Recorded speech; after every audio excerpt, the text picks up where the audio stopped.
যার আমল নামা ডান হাতে দিয়া হবে, হাসরের ময়দানে সে খুশি হইয়া যাবে।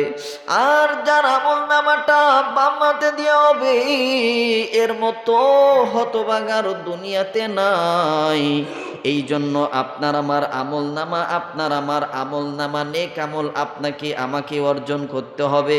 হাসরের ময়দান বড় ভয়াবহ হবে। ওইখানে মা সন্তানকে চিনবে না, সন্তান মাকে চিনবে না, বাবা সন্তানকে চিনবে না, সন্তান বাবাকে চিনবে না, বোন ভাইকে চিনবে না, বন্ধু বন্ধুকে চিনবে না, আত্মীয় স্বজন কেউ কাউকে চিনবে না। একমাত্র যার আমল নামা আছে, যার আমল নামা ভালো আছে, ওই ব্যক্তি একমাত্র সৌভাগ্যবান ব্যক্তি হবে। আর যার আমল নামা খারাপ হবে, ওই ব্যক্তির জন্য হাসরের ময়দানটা বড় ভয়াবহ হইয়া যাবে।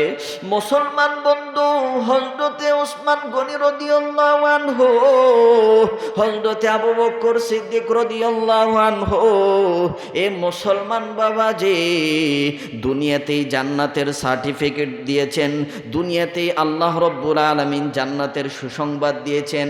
জান্নাতের সুসংবাদ থাকা সত্ত্বেও মাঝে মধ্যে গোরস্থানের সামনে যাইতো,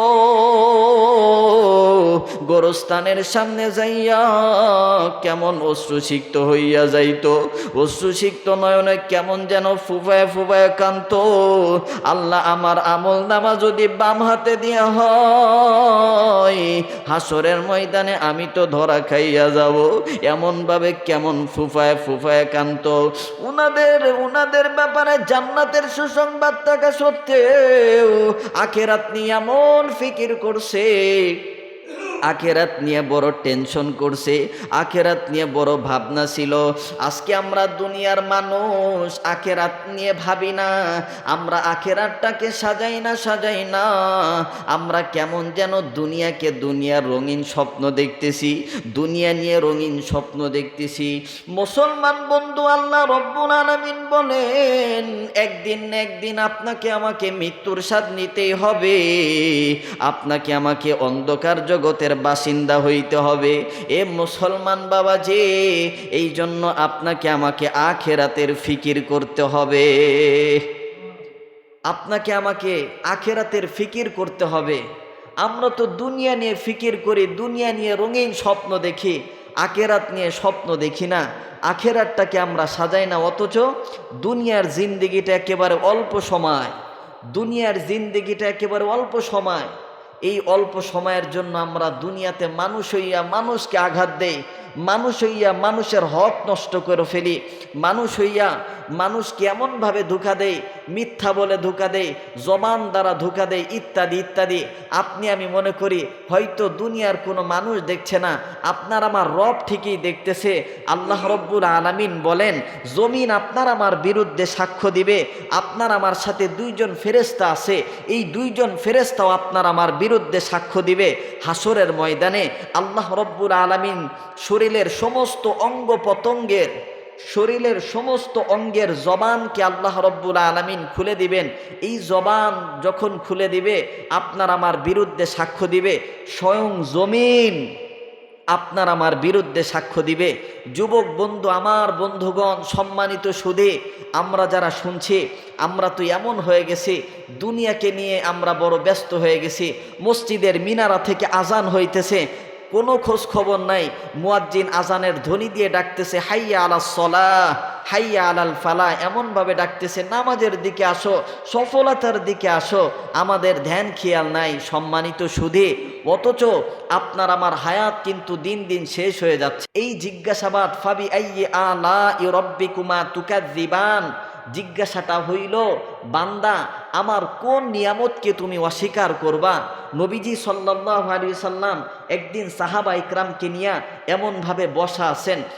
যখন সাহাবা ইকরামকে নিয়ে বসা আছেন, নবীজি সাল্লাল্লাহু আলাইহি সাল্লাম স্বয়ং নিজে সূরাত আর রহমান সাহাবা ইকরামকে শোনাচ্ছেন। মুসলমান বন্ধু, ভিন্ন দিকে নজর দিবেন না গো। বিশ্বনবী জনাবে মুহাম্মাদুর রাসূলুল্লাহ সাল্লাল্লাহু সাল্লাল্লাহু আলাইহি ওয়াসাল্লাম সাহাবায়ে কিরামকে নিয়ে বসা আছে। যখন সাহাবায়ে কিরামকে নিয়ে বসা আছে, এই মজলিসের মধ্যে বিশ্বনবী সাল্লাল্লাহু আলাইহি ওয়াসাল্লাম সাহাবায়ে কিরামকে স্বয়ং নিজে সূরাত আর রহমান শোনাইতেছেন।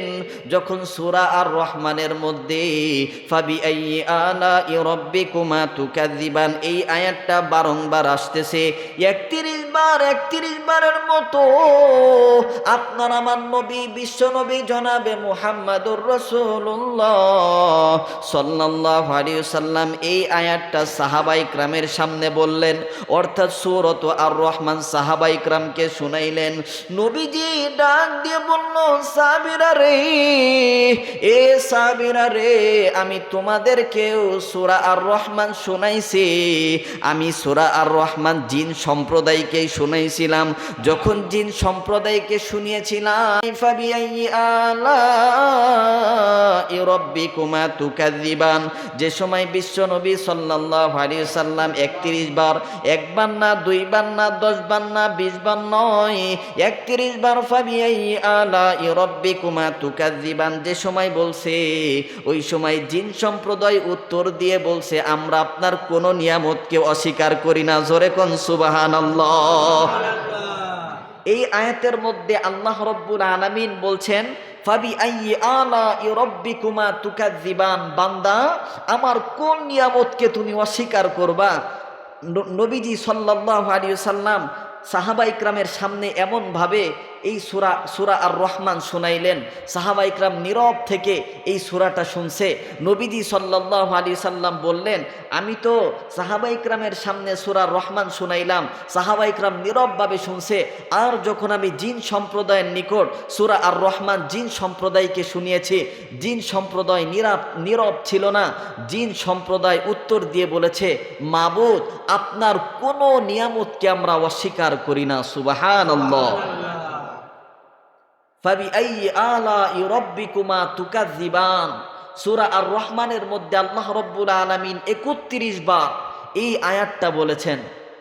বান্দা আমার কোন নিয়ামতকে অস্বীকার করবে? একটু ভাবেন না, একটু ভাবেন না। আল্লাহ রাব্বুল আলামিন আপনাকে আমাকে নিয়ামতের মধ্যে ডুবিয়ে রেখেছেন, আপনাকে আমাকে এত এত নিয়ামত দিয়েছেন, আপনাকে আমাকে দৃষ্টি শক্তি দিয়েছেন দেখার জন্য। তো এই দৃষ্টি শক্তি দিয়েছেন ভালো জিনিস দেখার জন্য। আমরা এই দৃষ্টি দিয়ে আমরা খারাপ জিনিস দেখি। সম্মানিত সুধী, আমরা আল্লাহ রব্বুল আলামিন আপনাকে আমাকে জবান দিয়েছেন। জবান এটাও একটা মহান রবের বড় নিয়ামত। এই জবান দিয়েছেন মহান রবের দাসত্ব গুণগান বর্ণনার জন্যে। মহান রবের যাতে গুণগান বর্ণনা হয়, যাতে মহান রবের নাম নিতে সক্ষম হই, এই জন্য আপনাকে আমাকে জবান দিয়েছেন। অথচ এই জবান দিয়ে আমরা মানুষ হইয়া মানুষকে আঘাত দেই, মানুষ হইয়া মানুষকে গালি দেই, এই জবান দিয়ে আরেকজনের গীবত করি। সম্মানিত সুধী, আল্লাহ রব্বুল আলামিন বারংবার বলতেছেন, ফাবিআইয়ি আলাই রাব্বিকুমা তুকাযিবান, বান্দা তুমি আমার কোন নিয়ামতকে অস্বীকার করবে? আর আপনাকে আমাকে সৃষ্টি করেছেন। আল্লাহ রব্বুল আলামিন বলছেন, ওয়ামা খালাকতুল জিন্না ওয়াল ইনসা ইল্লা লিয়াবুদুন। জোরে কোন আল্লাহু আকবার। আল্লাহ রব্বুল আলামিন বলছেন, আমি মানুষ এবং জিন জাতিকে একমাত্র সৃষ্টি করেছি, আমি রবের দাসত্ব আনুগত্যের জন্য আমি রব মানুষ এবং জিন জাতিকে সৃষ্টি করেছি। সুবহানাল্লাহ। আর গোটা দুনিয়ার মধ্যে যা কিছু দেখছেন, এই সবগুলোকে মহান রব সৃষ্টি করেছেন মানুষের খেদমতের জন্য। দুনিয়ায় যা কিছু দেখছি সব আমাদের খেদমতের জন্য। গাছ আপনাকে আমাকে ছায়া দিচ্ছে, আপনাকে আমাকে ফল দিচ্ছে, গাছ থেকে লাকড়ি হচ্ছে, গরু ছাগল ভেড়া মহিষ ইত্যাদি ইত্যাদি যা কিছু দেখছেন সব মানুষের খেদমতের জন্যই সৃষ্টি হয়েছে। আর শুধুমাত্র মানুষ এবং জিন জাতিকে আল্লাহ নিজে বলতেছেন, ওয়ামা খলাকতুল জিন্না ওয়াল ইনসা ইল্লা লিয়াবুদুন, আমি মানুষ এবং জিন জাতিকে সৃষ্টি করেছি আমি রবের দাসত্ব আনুগত্যের জন্যে। বড় দুঃখের বিষয় হইল, আজকে আমরা মানুষ রবের দাসত্ব সত্য আনুগত্য বাদ দিয়া গায়রুল্লাহর আনুগত্যের মধ্যে লিপ্ত হয়ে গেছি।